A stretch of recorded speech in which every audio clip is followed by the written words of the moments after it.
Hello everyone out there. This is Peter Harris for Commercial Property Advisors. I hope you're all doing well today. It is an absolute must in today's market to learn how to do creative commercial real estate financing. It's an absolute must. Now, in today's video, I'm going to share with you some of the inside strategies and inside techniques that we use to teach our students to close on deals that no one else would otherwise be able to close on. And why is this so important? It's because there are four main reasons why knowing how to do creative financing with commercial real estate is so important. Here's number one. Number one is you, right? You, the buyer. What if you don't have all the money for the down payment, right? What if you have poor credit, or what if you don't have the experience that the lender requires for you to get a loan on your commercial property? What do? You have a motivated seller, you have a great property, great market, cash flows well, but you don't have all the money or you don't have the credit. What do? You need to do something creative. There is a solution for that, a great solution for that I'll share with you in a couple of minutes. All right, so that's number one. So the number one reason why it could be you. All right. Number two, the second reason why creative financing in commercial real estate is so important in learning today is it's a solution for high interest rates. That's right. As you know, interest rates were this high a few years ago. Now they're this high, right? Now because they're this high, a lot of deals don't cash flow. So same great deal, same motivated seller, awesome, cash flow, but the interest rates are killing the deal. What do? If you have a motivated seller, great deal, you need to do something creative. So as you'll see in this video, when you have a motivated seller and a motivated buyer, beautiful things can be created. Okay, let me share that with you in this video. Number three, the third reason is it helps motivated sellers sell to you. Here is a very real situation. When you go direct to a seller and the seller goes, Peter, I would like to sell to you right away, right? I don't want to do a 1031 exchange. I want to just sell to you and I want to make my money, but I don't want to pay capital gains taxes. Whoa, what do you do with that? Right? So he wants to sell to you, but he doesn't want to pay capital gains taxes. He needs to get out of the property, but he doesn't want to pay capital gains taxes. What do? That is so common. You need to know what to do. That's what today's video is on, okay? And the fourth reason why is it helps you handle distressed seller situations, okay? Here's another likely scenario that's going to become more and more common. Let's say an owner has a 16-unit apartment building, okay? 16 units. Let's say 8 of them are vacant, right? Because he has no money to fix the property, right? To fill the other 8 vacants, right? Or better yet, what if he's not distressed? What if he has the money but doesn't want to deal with 8 more tenants? He's just totally burnt out, right? If you take that situation or both of those situations to a lender, the lender will say no, because from a lender perspective, that is a distressed property, okay? It's 50% occupied. Lender will say no, you don't have enough cash flow to support the loan. What do you do in that case? Motivated seller, great property, great potential to cash flow, but you're 50% vacant. What do? You need to do something creative. That's an easy solution for us, okay? And in this video, what I'm going to share with you are those techniques, okay? So dealing with seller distress, buyer distress, and market distress is an absolute must today. So in today's video, I'm going to share with you 4 or 5 different techniques that you can take right away today and go use on your next deal to close them creatively. Let's get started. All right, let's get started right here. Now, before I begin, as a responsible coach and mentor, I'm going to share with you the 4-step process of any type of effective creative financing that you like to do. Okay, you cannot effectively do this without following these 4 steps. Prior to being a commercial real estate investor, I was an engineer. I did a lot with processes. So processes work in commercial real estate. Okay. All right. Now here's the process. Okay. 4-step process. But before I do that, here's the goal, okay? The goal is to create a win-win for the seller and buyer. Whenever we do a creative strategy with a seller, we are not looking to take advantage of that person or persons, okay? So it will come back and bite you in the butt. You know what karma is, right? So we need to create win-win scenarios for the buyer, that's you, and the seller. We're not taking advantage of anyone. Got it? Win-win only, okay? All right, so win-win for the buyer, so that's the goal here. Now, where we're gonna start is, in this 4-step process, you must understand or pull out of the seller what the seller motivation is, okay? It could be things like, Peter, I like to sell my property to you, but I don't want to pay capital gains taxes. Or, Peter, I need to move to Portugal right away, and I need to leave in 2 weeks. I need the property sold. There's no time to get a lender. I need to sell it to you now.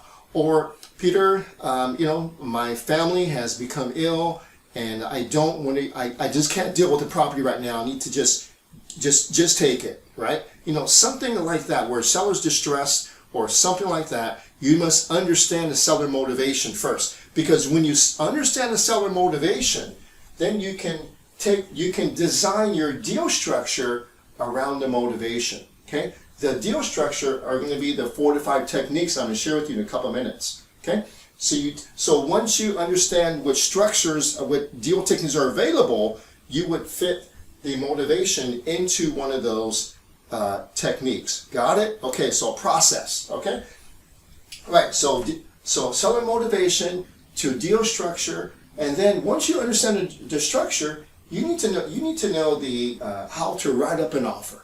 Okay, you're going to use a letter of intent. You're going to use a contract. You need to know how to do this. Okay, you need to know how to do. So I will walk you through some of this today. This is the crux of our training that we give to our students, is because you can get this. You have an idea of how to do this. How do you actually write it up, right? That's where 20 years of our experience of doing these creative techniques comes into play. Okay, so motivation, deal structure, write up, and then probably the most important thing is, once you have all that, what's your exit strategy? Okay, so is it going to do? Are you going to just buy it and fix it up and sell it? Or are you going to do a 1031 exchange? Or are you going to do a cash out refi? Because your seller financing structure is going to end. It doesn't go on for 30 years. Okay, it's going to end. Let's say it ends in 5 years. You need to have a 5-year plan to pay off the seller, or you're going to lose the property and lose all the equity you gained and lose your down payment. Got it? Okay. So exit strategy, coming up with one, a razor sharp one, and multiple ones is really important. If you can do all 4, you're going to create a win-win situation for the seller and the buyer. Got it? Okay. So I wanted to go over this with you before I jump into the techniques. All right. Hope you got it. Let's jump in now to the fun stuff, to the techniques. All right, here we are with the fun stuff. We get to jump into the actual techniques for commercial creative financing, which is my favorite part, by the way. Okay, my favorite thing to do, because I like doing things that no one else is doing, right? And this is where fortunes can be made in learning these techniques.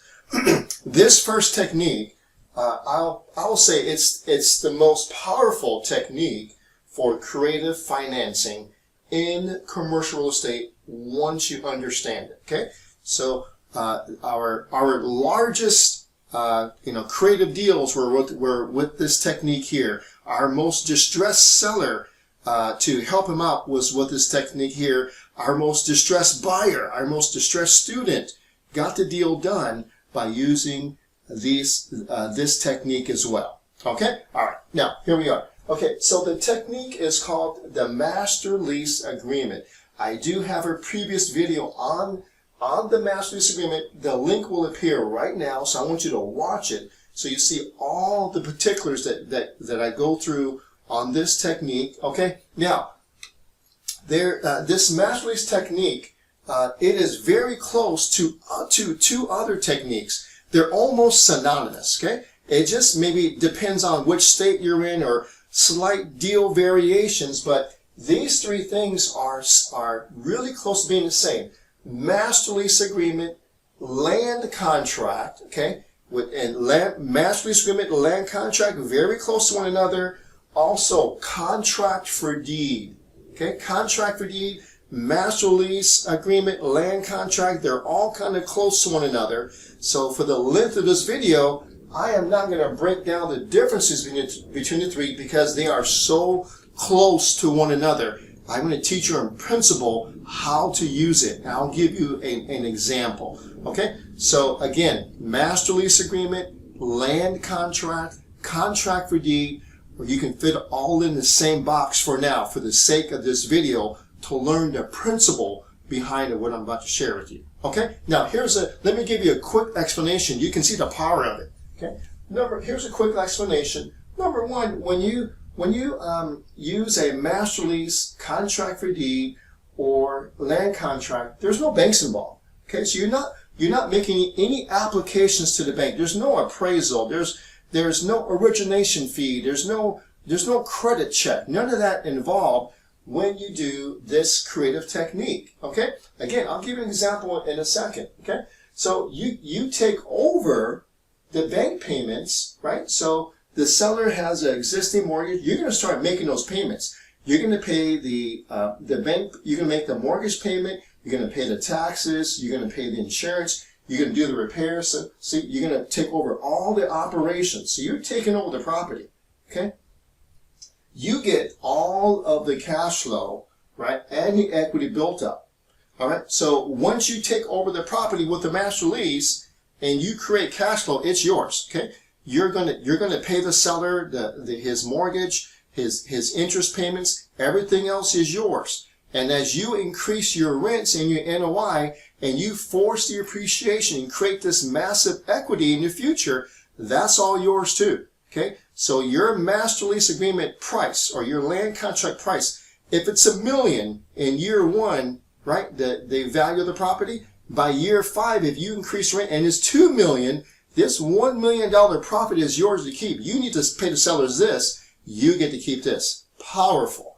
Okay? So the seller gets a down payment. Okay? Seller gets down payment plus monthly interest payment. So this is what you get. This is what the seller gets. So the seller gets a down payment at the close of the deal when you take over the master lease, right? And they get monthly payments. And I'll share that with you again what that's going to be.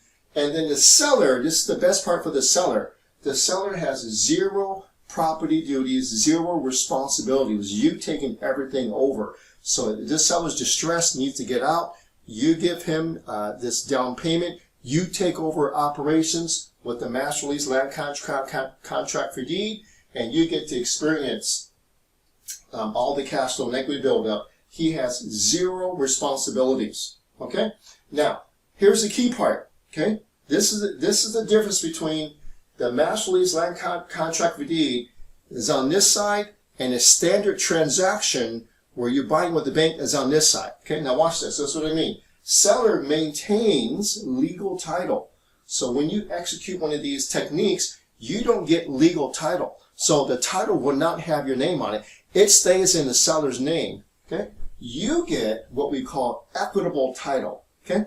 Equitable title means once you strike this agreement with the seller, by law, you get equitable title where you get the benefit of the tax benefits, the cash flow, the tax write-offs, the ownership. You get the experience. You can even 1031 exchange. I did one of these deals into a larger deal. Okay, so you get what we call equitable title. Now, you don't get all of the tax write-offs. Okay, you don't get depreciation. But everything else you get to do with this creative technique here. Okay? All right. So now what I want to do here is this master lease agreement, this contract for deed, this land contract. What I want to do is give you an example of one of our students who took down a large self-storage facility using this technique. Let's go there next. All right, I'm going to show you right here a real example from one of our students. This student's name is Dean, and he's been a guest on our YouTube channel twice. And his last video, the link will appear here, where he took down a very large I believe it was over 100,000 square foot, I think 190 or 119,000 square foot self-storage facility where he used creative financing. So his link will appear on the screen. Also, the picture of his property will appear right here so you can see the actual picture of the property that he took down. So it's a massive property, and what he created massive value. And right now I'm going to break it all down for you, how he used a master lease, and he used basically our 4-step process. Okay? All right, let's begin. All right, so here's our 4-step process. Remember, you always have to have this process. Don't skip one or you're going to mess up. Okay? All right. Step one, number one, is you have to know the seller motivation. In this case, Dean and I met on the coaching calls, and we really pulled out of the sellers what his motivations were. They're basically, the seller didn't want to pay capital gains taxes, right? And then number two, he didn't want to deal with an agent. So right away, we knew that it had to be something creative. And this seller wanted to sell. He wanted to get out of the business, he and his wife, out. But they don't want to pay capital gains taxes right away. And number two, they didn't want to deal with any agents, okay? So we were able to help them. So after you understand the motivation, you're gonna structure the deal, okay, around the motivation. So the deal structure was a master lease agreement. So a 3-year master lease agreement. Now let me break this down for you. The purchase price was $2.5 million. Okay, the down payment was 10%. Okay, remember, why is it 10%? And the bank would have required 25 or 30% down here. Dean didn't have that. Okay, he had 10%. So remember, when you do a master lease, no banks are involved. So the down payment can be whatever you and the seller can come up with. Okay, remember the saying, motivated seller, motivated buyer, beautiful things happen. This is an example of that. So he put down 10%, which is $250,000. So he owes, after he puts down the 10%, $2,250,000, right? So he's going to pay 5% interest on that balance of $2,250,000, interest-only payments for 3 years. Okay, so Dean will owe the seller $9,375 a month for the next 3 years. Okay, so Dean gets to take over this property. He gets to get the rents up. He gets to get all the cash flow, most of the tax benefits. The seller walked away with $250,000, no responsibilities. Place is getting $93.75 a month for the next 3 years. You see how this is a win-win for everybody? Okay. All right. Step 3, we made our offer with our master lease agreement contract. Of course, I can't give that to you. That's privy to our students, because that's 20 years of my sweat and blood on getting this contract right, okay? But that's what we use. We use our master lease agreement contract, and we got both sides. We got the attorneys involved, and we got really involved with that to make sure that Dean's interests were protected, and we created a win-win for the seller, okay? All right, step 4 is the exit strategy. Remember that? You have to have an exit strategy thought of before you close this deal. You have to, okay? So exit strategy for Dean was to buy this property and sell in 3 years, right? So he plans on getting control of this property, he's going to partialize some of the space in there.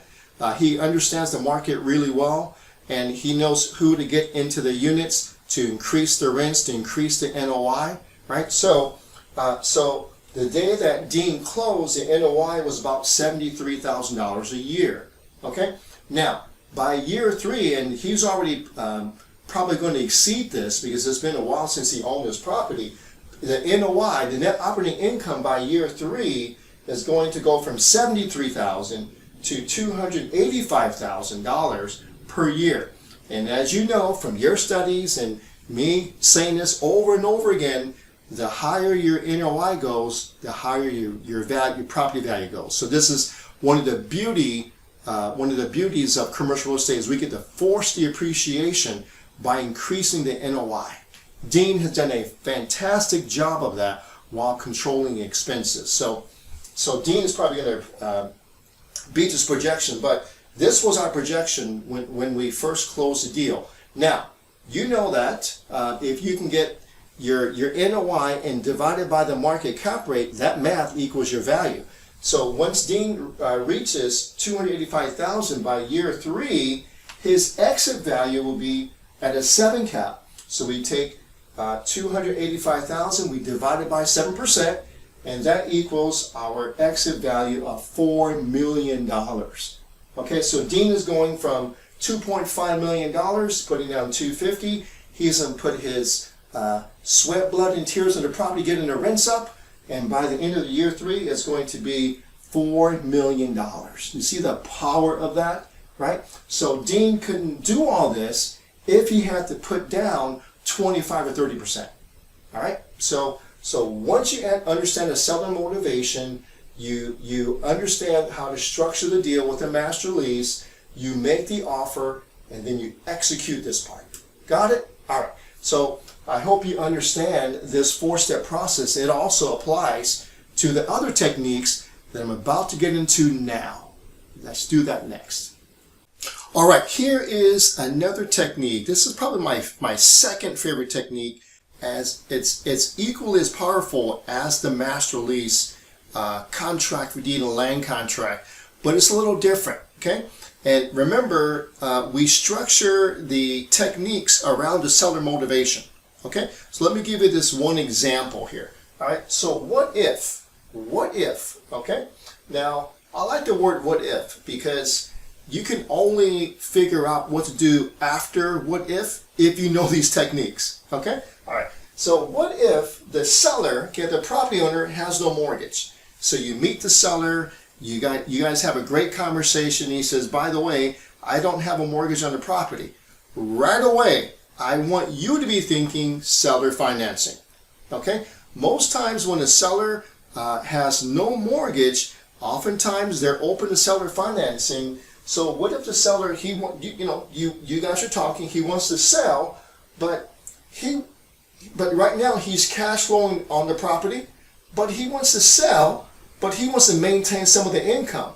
So how do you get the best of both worlds? Remember, I want you to create win-wins, right? So here's the situation. The seller wants to sell to you, and because he's cash flowing right now, it's how he lives off the property, but he wants to sell and continue with the income of the property. How in the world do you do that? You do it like this, okay? So he wants to sell, but wants to maintain income. And what if he says to you, I'm willing to hold paper, okay? Now that's a terminology you need to get used to. A lot of these old sellers, when they say hold paper, that means they're willing to hold a mortgage for you, okay? And back in the good old days, the mortgages were on paper, so they're going to hold the paper themselves, okay? Now, we're not dealing with the bank. The bank is not holding the paper. The seller is holding the mortgage. He's holding the paper, okay? Or he'll say, I'm willing to owner finance, okay? A lot of times he's willing to owner finance because he has no mortgage. The property is free and clear from any loans from a bank, okay? We love when that happens, okay? So when the seller has no mortgage, is willing to hold paper, right? This is called a seller carry first mortgage technique, right? The seller becomes the bank to you, okay? All right, the seller will issue a loan to you. So let's say the property is $500,000. You give him $50,000 down. So there's a balance of $450,000. The seller will give you a mortgage for $450,000, okay? In first position, okay? So the seller issues a loan to you in first. That's why it's called seller carry first. Okay. Now, where do you start? So once the seller says, "Okay, I'll hold paper for you," where do you start? What do you offer him? This is where we start. This is where our students start. We always start with this. We start with the 10-5-5 principle. What that is, you're going to give him 10% down, 5% interest only payments for 5 years. 10-5-5. Get that ingrained into your brain. When you meet one of these sellers, 10-5-5 is where you start. Because oftentimes the seller you'll say, "Okay, seller, will you give me my terms? Let's do seller financing." And the seller will always say, "Okay, so what did you have in mind?" What you have in mind is 10-5-5. Okay, don't forget that. All right. Now this 10-5-5 structure, this principle here, the seller carry first, it's ideal for sellers with no mortgage. Okay, they own the property free and clear, is ideal for distressed properties, right? It is, because what if this seller here has no mortgage, but his property is in shambles, right? So it has a great location, it has great potential, but if a lender were to look at this, or an appraiser or an inspector look at this, they would say, what a mess. Has potential, what a mess. So the lenders will probably back off. You need to go to this approach here, okay? And so distressed properties, high interest rates. So we can get a 5% interest rate today, you win, right? And the seller wins as well, because you get to sell the property. And lastly, if a distressed seller, let's say, for example, the seller is ill, right, and can't go through with the sale for whatever reason, he just wants you to kind of take it over. He has no mortgage on the property. He can be the lender for you on this property to get the deal done. Got it? Okay, this is the seller carry first mortgage, okay? All right, now I want to share with you a slightly different technique, the seller carry second mortgage next. Let's do that. All right, here is the third technique. What if you don't have all the down payment? That happens to a lot of us, right? And so what do? What if you have a motivated seller, you have a great property, a cash flow is great, the market is great, rents are going up, and it's a life-changing deal, but you don't have all of the down payment? What do you do? You're going to use this technique, okay? All right. So what if you don't have all of the down payment saved up that a bank would require? Most banks require you to have 25% down. What if you don't have the whole thing, right? Here's an example. Let's say the purchase price is $500,000 for your commercial property. The down payment will be 25% or $125,000, okay? But you only have 75. So there's a $50,000 shortage right there. What's the solution? Here's the solution right here.